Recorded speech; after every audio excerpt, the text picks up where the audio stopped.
As I said, we're starting a new theme, which is called Tantra for Today. And first thing I'll say is just to reassure you, we're not going to ask you to take your clothes off.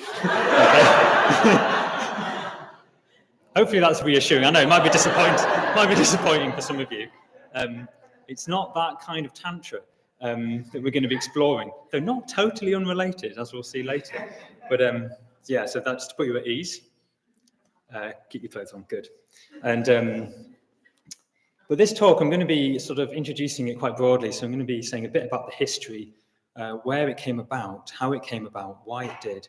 And then for the most of the talk, I'm going to be talking about what it has to say to us, its particular emphases, but Buddhist Tantra, what it particularly emphasizes and what we can learn from that and how we can benefit from that in our practice. So to begin with, a bit of history, a bit of story. So in the centuries and millennia even after the Buddha's passing, Buddhism in India and beyond went through a number of different phases, a number of different developments, you might say. So the Buddha, when he was alive, he taught and exemplified a life that was completely dedicated to the liberation of beings. But he also taught that this liberation is completely inseparable from like a heartfelt wish for the welfare of others and acting on that as well through generosity, through ethical action. Liberation and benefiting others was inseparable. However, it seems that over time, some quarters of Buddhism, some schools, became increasingly based on what we might call a kind of ivory tower monasticism, obsessed with rules for their own sake, kind of really like getting off on like scholastic lists and scholarliness, and importantly became what we might call like quite overly individualistic, sort of emphasizing very much a kind of personal liberation from suffering and forgetting that the dimension of well, it's for the welfare of the many, that you can't really do that just for yourself. So in reaction to that, this is kind of oversimplifying a bit, but this is kind of the story, the narrative of the sort of general history. But in reaction to that, a second iteration of Buddhism arose called the Mahayana, or the Great Vehicle, as it's referred to as. So this is sometime around the 1st century. So like, the year 0, something. No, not long after Jesus, perhaps even around that time, about 600 or so years after the Buddha's time. The Mahayana, or the Great Vehicle, it emerged, you might say, to get back to this original spirit of the Buddha's teaching, that had this dimension of altruism, selflessness, metta, that was there right from the start, that the Buddha particularly exemplified in his life, actually.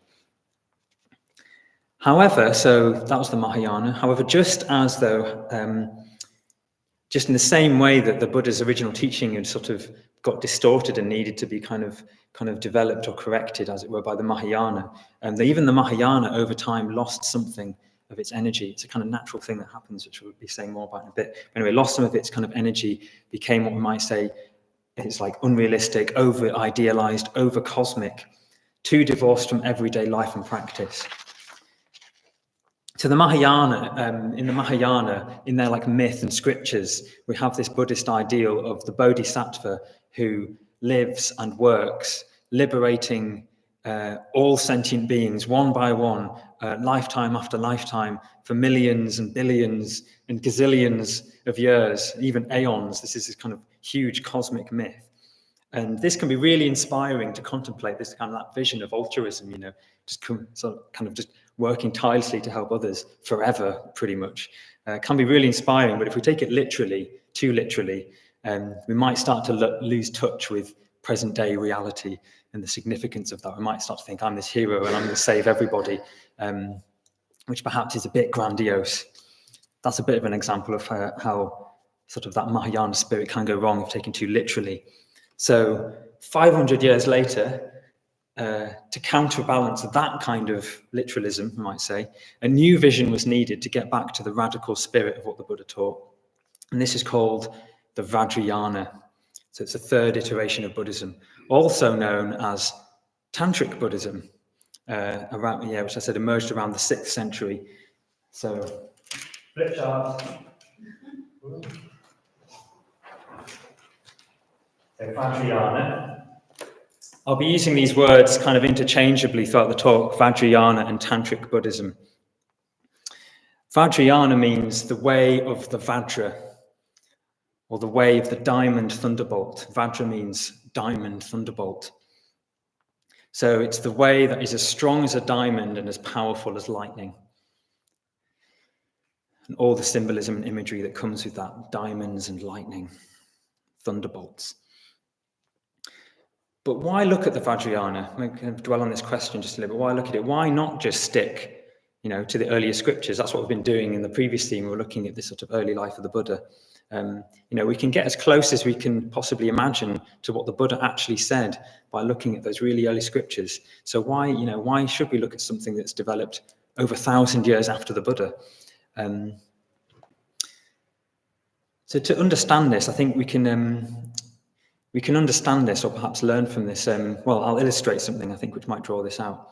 So it seems, if you look at historically, all forms and expressions of any spiritual life, Buddhism or otherwise, any tradition, over time starts to kind of become concretized. Spoiler. If that happens again, I won't correct it. You can just politely blank it. That's too late.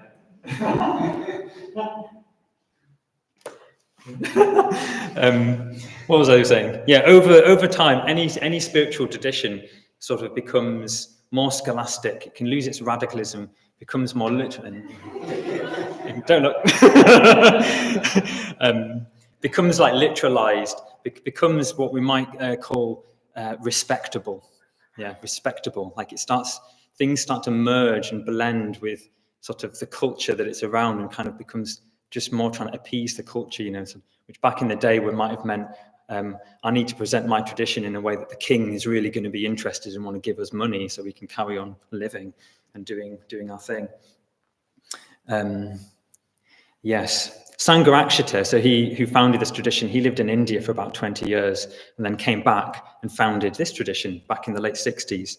And he says, when I first came back to England in the early 1960s, after some 20 years in Asia, it was impressed upon me as all important that Buddhism should be respectable. I soon realized that what the people were trying to influence me meant was that Buddhism should be made as acceptable as possible to the values of the English middle classes. But if Buddhism agrees to such a thing, Buddhism ceases to be Buddhism. So that's the danger of becoming respectable.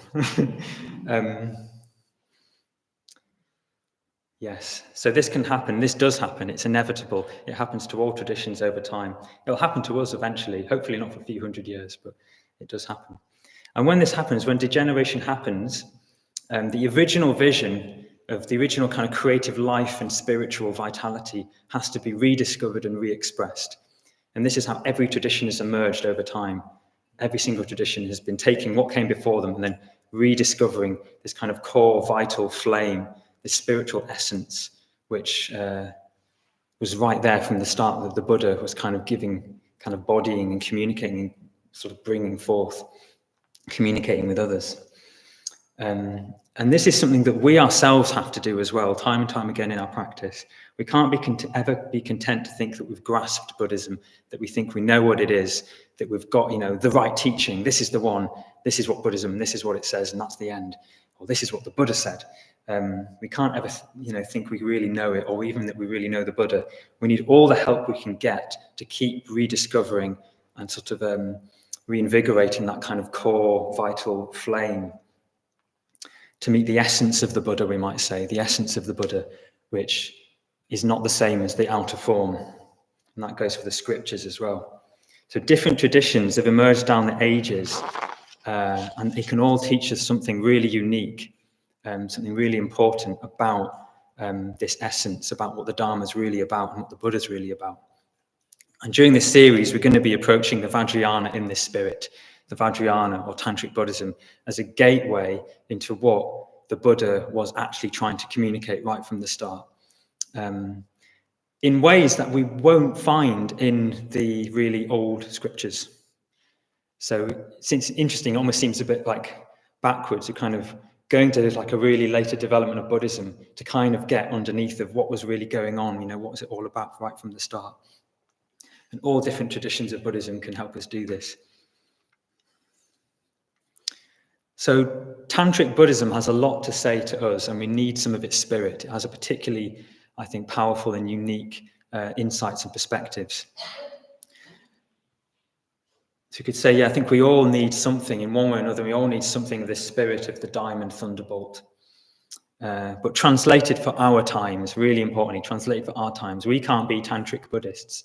That's a very particular cultural manifestation embedded in traditions, like a kind of particular cultural traditions in times that are very different to ours. We can't be literally Tantric Buddhists, but we can learn a lot from it and help it inspire our practice today. Yeah, so that's Tantra for today is what we're looking at.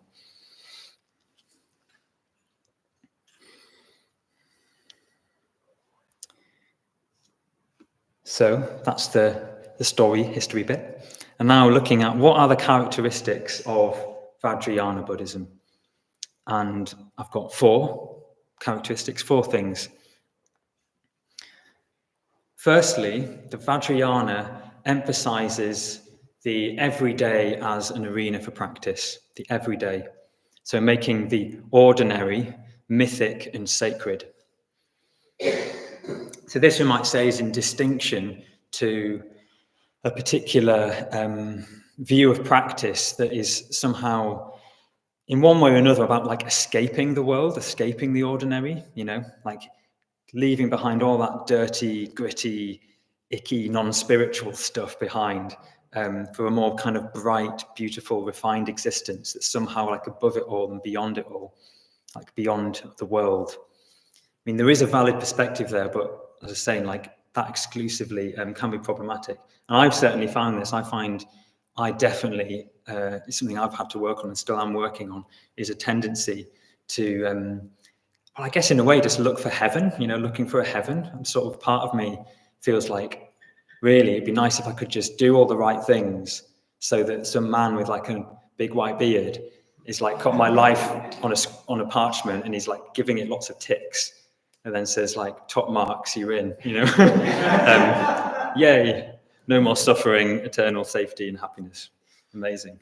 But as I have become more aware and still am becoming more of this tendency, I'm noticing how actually like stifling that can be, how it can shut down life, how it kind of disconnects me from people, from nature, and from a sort of natural vitality and curiosity in life, really, and in the world, in nature. If I'm just thinking I just want to get away from suffering and get away from it all, a lot of that can be squeezed out. But the Vajrayana emphasizes the everyday as an arena for practice. So it sees everything, however mundane or difficult, however, non-spiritual, everything is an opportunity for developing wisdom and compassion. So wisdom and compassion being, in a sense, a sort of essentialized what it's all about, particularly for Vajrayana, would say, wisdom, all practice is about developing wisdom and compassion and expressing that.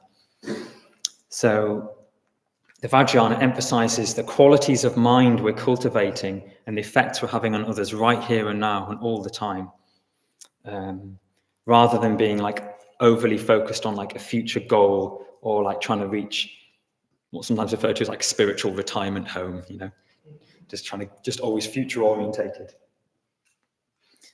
So it might say, every interaction with someone is an opportunity to practice kindness.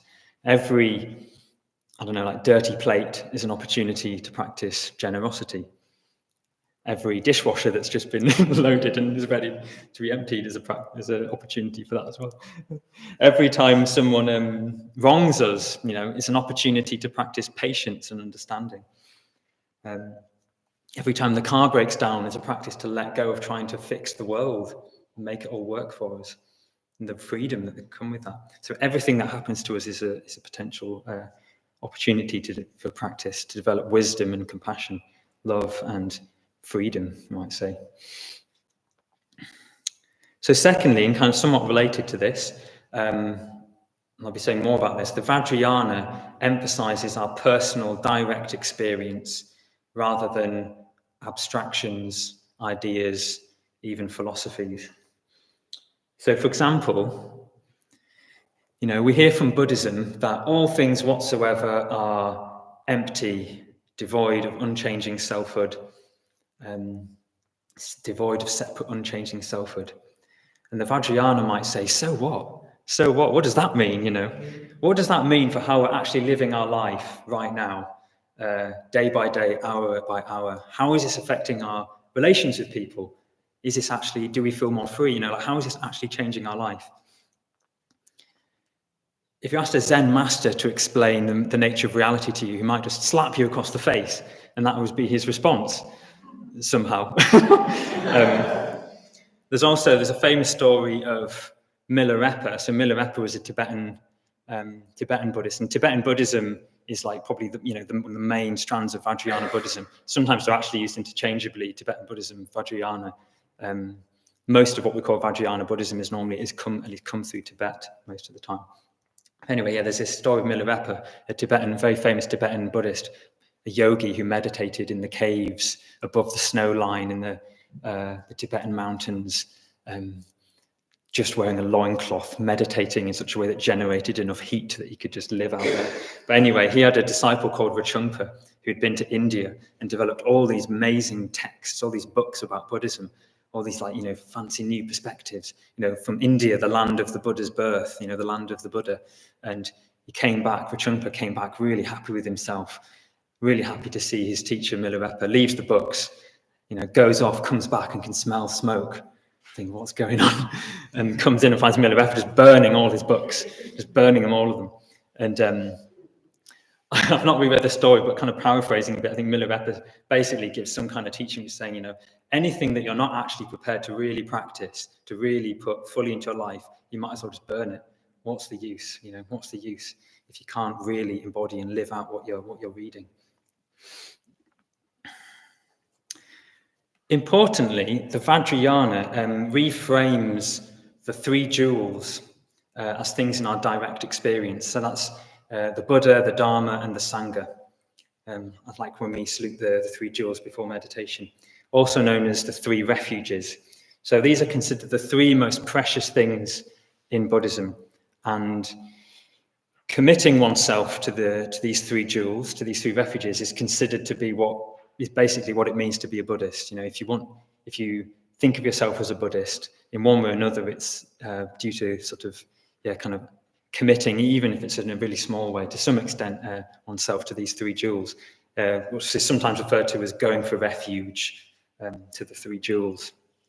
So that's to the Buddha, to our human potential, we might say, who we could become, to the truth teachings and the truth itself, which is the Dharma, and to the community of those who are treading the way, particularly those who are of a spiritually realized kind of level. And I, for one, I must admit, when we go to salute the three jewels, there's times where I can kind of feel, what are we doing? What does it mean? But, Namo Dharmaya, Namo Sangha, what's the Buddha? What's the Dharma? What does this mean? It doesn't happen every time, to reassure you. It happens sometimes. So, the three jewels are only really of any meaning to me if I can somehow connect with them experientially, not just as ideas, but as an alive, essential kind of force or kind of energy in my being that connects with something universal and human, what it means to be human. It's not just an idea, it's not just an add-on, I like being a Buddhist because it's a nice thing or whatever. It's it's connecting to these ideals as human ideals, pointing to something deep and essential, and I can actually experience that and really feel that, and it's real and it's changing me. Feeling it in my muscles and bones, even. Ideally, it's not always quite that strong, but that's the aspiration. But the Vajrayana has a kind of teaching in relation to this. It says, here's a way that you can make the Buddha, Dharma, and Sangha kind of alive in you, in your personal life. And so they're not just ideas, they're not just things that are distant from us. And it talks about this in terms of what's called the three esoteric refuges. Ta-da! There they are. Big reveal. You can imagine that. bit small for those of you back. I'm going to say these. So if you can't read it, you could come and, if you want to write them down, you could do afterwards. But I will say what's there. And there's a bit of translation needing to be done here as well. So the Vajrayana, Tantric Buddhism, would say the way to contact the Buddha in our experience is to meet the Guru. The Guru. This word Guru can be problematic for us. It can have connotations of basically you just do what, you do what the Guru says, and, you don't have any free will or something. There's all kinds of connotations that it can come with it. Which I won't go into the details of. But really, for us, it's about the principle here is finding someone or people in our lives who are more developed than we are, who can kind of activate us, you might say, who we can encounter like Buddha energy in and through, who is in some way, a bit closer to enlightenment than we are. Yeah, and that's the closest we can get, because people, experiencing the Buddha in the Buddha's day meant that, like almost to the highest pitch, actually meeting the Buddha. So my experience is I can meet somebody like this, a friend who's more developed than me, perhaps hear their words, kind of experience their being, and it's like this vista, kind of imperceptibly almost, can start to open up behind them. And it's like I see, that I'm here, they're there, we're on the same path, they're a bit further along. And because of that, I can see and the path just keeps going. It's like this vista opens up behind them, leading all the way to the horizon, to the Buddha even, providing a gateway towards the Buddha. And it's not that they are the Buddha. That's really important. That's where the Guru thing can go a bit wrong. They're not the Buddha, but they can help us. They can help us see further along and help us to move further along in that way as well. I think this is really key, actually. Like, having that perspective seems to be really key in how we can actually look up to people, like, safely, without kind of projecting and not putting people on a pedestal, not expecting people to be saints and then smashing them down when they're not. Seeing that actually, there are people that have more developed qualities than us, and that can help us. That can be a gateway. It can help us move in a direction. It's not saying that they're at all perfect or anything like that. It's quite different. And this is very much how we see things in Triratna. So we don't have kind of gurus in Triratna, but we do have spiritual friends, what we call Kalyana Mitras, which means something like spiritual friends or beautiful friends.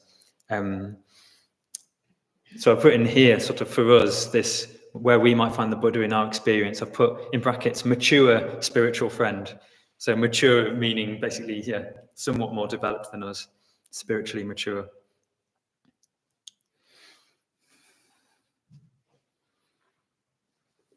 So secondly, the Dharma jewel.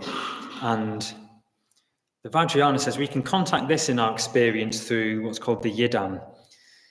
The Yidam. So we'll be hearing more about this in a future talk. So I'm not going to say too much about this particular word Yidam. I'm going to kind of, briefly, it's like, we might say something like a kind of charged archetypal image or essence. Usually embodied in like a living figure, like a living image, a kind of Buddha or Bodhisattva figure, that for us encapsulates the whole Dharma in that one sort of experience even, or presence. That's particularly effective and inspiring for the individual. For us, though, I think there's a broader principle here. For us, finding the Dharma experience might be more like, kind of parking this idea of Yidam for now. It might be more the case that it refers to a particular core teaching, like what we call like a pith teaching, that we ourselves find inspiring, and that opens the gateway to the Dharma for us. There's so many teachings, the Buddhist tradition is absolutely vast. It's filled with so many different teachings. We can't use them all, really, or we can't kind of effectively practice them all. All of those teachings, they all came about in one way or another so that somebody could really fully and effectively practice that one teaching somewhere down the line. And that's what we need to find for ourselves. It could be, for example, the 5 precepts. It could just be the first precept, kindness. But finding a way to kind of have that alive and lived in our experience. Yes, kind of in our bones, in our flesh, in our blood. Perhaps, memorizing something, reciting it every day, whatever. We can find our own creative ways into that. But just one teaching, if practiced deeply and thoroughly, and if we love it, if it's some, I think I might put that there, yeah, core teaching that we love, and sort of as a kind of way we can contact the Dharma experience. If we really love it and it's creative and alive for us, that can open up the whole Dharma for us. It can open that gateway to sort of all its different elements.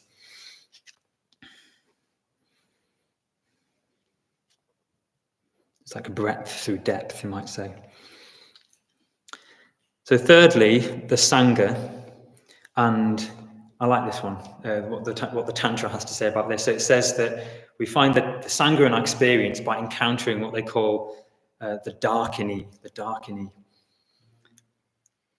So the Darkini means, I think, sky dancer, quite literally. And the Darkini is usually depicted as like a wild, ecstatic, beautiful, naked, somewhat dangerous woman, like dancing in the sky. Absolutely ecstatic, full of life and energy. And at its best, this is what the Sangha can be, as an image. Obviously, you can't take this literally, but in terms of like the energy, like this ecstatic, wild, free energy, at its best, real communication with an individual, that kind of direct sort of what's sometimes called vital mutual responsiveness, when we can really be relating to someone on the basis of what's highest in each other. It can feel like this like liberating, this sense of liberating dance even. Yes, because the Sangha, it can be a bit abstract, particularly because normally it's spoken of as the Arya Sangha, as a refuge. It's the Sangha of all these beings that are kind of irreversible from enlightenment. But that can be very abstract for us. Really, we need to be sort of tasting the spirit of like the joy and like delight of friendship, in actual lived friendship with each other. Perhaps, forming, friendships that are wild, ecstatic, beautiful, even dangerous. Perhaps even naked friendships. Metaphorically, of course, yeah. Tantra alert. Open, completely open and free. I guess that's the principle here in this image. Yeah. This can just say, this can't be rushed or forced. We can't just like force that kind of energy on another person. It's something that emerges naturally, I say, like over time, probably in a much more subtle way than this kind of loud, like kind of what seems to be anyway, a kind of loud image might suggest. Every time we really like take a risk to reach out to someone with love and courage, interest, we're kind of building those seeds for a sort of a really delightful and self-transcending friendship with each other, which is what can give rise to Sangha. Sangha being a network of friendships.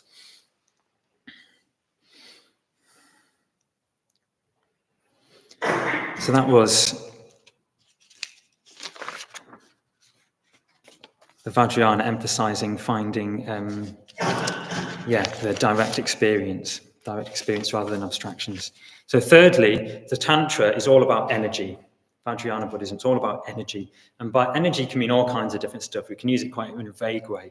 But in this context, it's not referring to like physics energy, like Newtonian energy. There's this like quality of, or this like thing that exists out there in the material world. It's more used as something kind of much more immediate, direct and human. It's referring to like the kind of energy that moves us and motivates us. It's the terrain of our emotions and volitions. Particularly those that are kind of hidden within our unconscious depths, which is actually probably the vast majority of our emotions and volitions we're not necessarily even aware of. But it drives everything we do. These energies, they drive everything we do. So harnessing and even unleashing these energies is key to achieving or doing anything actually in life of, with any particular like depth or breadth. Especially we might say spiritual life, we're demanding, we need all of ourselves on board, and that includes, so much of ourselves that we perhaps don't even know is there. And without that kind of energy, we won't really get anywhere. And the Vajrayana, it's not just content to leave us to our practice of the metta bhavana and say, just develop. I mean, it's as important as it is, and crucial as it is, to just sort of say, okay, just keep developing love, just keep becoming more loving. There's another side to it. I remember this from the follow-on course when we talk about perfect emotion, that it has two aspects. One is developing these expansive, really positive emotions, and the other is harnessing and becoming aware of, activating the depths, getting them interested, the depths within us of these sort of hidden emotions and volitions. So the Vajrayana encourages us to turn towards and harness even our most strongest and powerful and primal emotions. So desires and fears, harness these to power, to like supercharge our Dharma practice in our life and to make us more whole. So all aspects of our human and animal nature are invited to the table. Yeah, invite to the table, which isn't easy. It's exciting, dangerous. So for example, Shantideva, so he's a Buddhist monk from the 8th century. He wrote the verses in our sevenfold puja, seemingly very much enlightened, or certainly very far on in that direction. So he encourages us, in his great work, the Bodhicharya Avatar, he encourages to develop pride in being a child of the Buddha, to become like furiously angry towards greed, hatred, and delusion, to want to destroy them, direct our fear towards the consequences of our actions. So he's taking these kind of really base emotions and like turning them towards something that's expansive, that's kind of going to break through something. Yeah. As a bit of a side note, I don't quite know why I'm saying this. It feels related anyway, but in the last few months, I've had a kind of growing desire to want to fight people, and I could stop there. And I've been acting this. I've started going to Brazilian jiu-jitsu classes, which basically involves like wrestling with like other men to the ground and trying to like grapple and get each other, like choke each other. And you may have noticed I have this isn't a love bite. I've got a little mark here. Might have another Tantra alert. No, I got this today from a lovely man called Joe, who was doing a paper cut choke on me. But why am I saying this? The thing is, like, I guess part of one thing I'll say is that I feel like there's been a thread involved in that for me, and experiencing more like anger and power and aggression in a way that's not actually harming people, and I'm feeling really alive with that.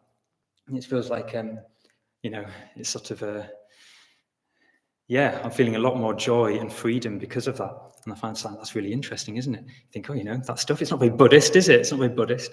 But the Vajrayana say, no, it's really important. It's really important that we're kind of enacting all of these energies in a way that's can actually, that's safe, but not safe, because none of it's safe, really, is it? But anyway, not hurting people. But we need all of us. We need all of these things on board.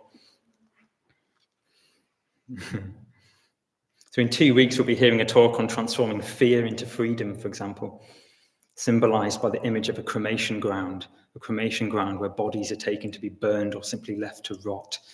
We'll be hearing a talk about anger, about how we bring on board and integrate our anger, which Vedani has named Blood, Bones, and Halos of Fire. Yes! We'll also be hearing a talk later on in the series about falling in love, what the Vajrayana has to say about falling in love. I feel like mine didn't give another Tantra alert warning there, but I think that should be really inspiring. I'm really looking forward to that. All of these talks look amazing. Yeah, kind of Vedani has been kind of crafting this for us. Yes, so that was Tantra is all about energy. And lastly, the Vajrayana uses, probably kind of sense this already, quite powerful imagery to evoke these energies, powerful imagery to evoke such energies. It works very much with image and imagination. Imagination can engage all of us even bits we're not aware of. That's the power of image and imagination. It's even not afraid to use images associated with sex and death. So along with seeing, we have these images of beautiful bodhisattvas embodying sublime wisdom and compassion. Really important, you get scores of these in the Vajrayana, of these sort of, kind of archetypal images. We also see, though, enlightened beings holding skull cups, like a cup made from half of a human skull filled with blood. And this blood is said to be, the elixir of eternal life. We also have these sort of ferocious, powerful, hulking bodhisattvas, we're told, with like fangs, dripping with blood, stomping on demons. And none of this is, it's not just trying to be fancy and silly. This is, we all have this. This is all reflecting something in us that perhaps, the modern sort of modern world that's very safe and sort of comfortable and British, for us at least, perhaps doesn't like to acknowledge that we all have these sides within us. Yeah, so we're going to be venturing quite far from respectable Buddhism, we might say, but not too far. Don't worry, not too far. Yeah, it's all about it's all about the Dharma. It's all the Dharma, about the Buddha's teaching. But more broadly, more generally, sort of the Tantra uses image, sound, myth, and ritual very much so. Really emphasizes these things far more than abstract ideas and concepts. So it speaks this language of the depths. Good. So to summarize, the Vajrayana, it's about total transformation, not just change, but like deep total transformation of all our energies, of our direct and everyday experience, our whole life, everything that's driving us. And it does this very much with the help of engaging, using images, archetype, myth, ritual, symbol, imagination, among other things. And this principle of transformation, profound, deep transformation, is particularly embodied in a figure called Padmasambhava, who probably most of us have heard of. And Padmasambhava embodies the whole principle of transformation itself. And we're going to hear more about him next week. So I'm not going to say too much about him right now. So it's kind of a bit of a teaser to come along and hear more about him. But yes, transformation in all its heights and depths, and particularly he's associated with taming, transforming the demons, these sort of wild, untamed energies within ourselves and within the world and within society, how they themselves can be not destroyed, but liberated, that those energies can be liberated and freed up so that what they're truly looking for can be known and discovered, and they can serve us and serve the world. But yes, more on that next week. And that is the end of this talk.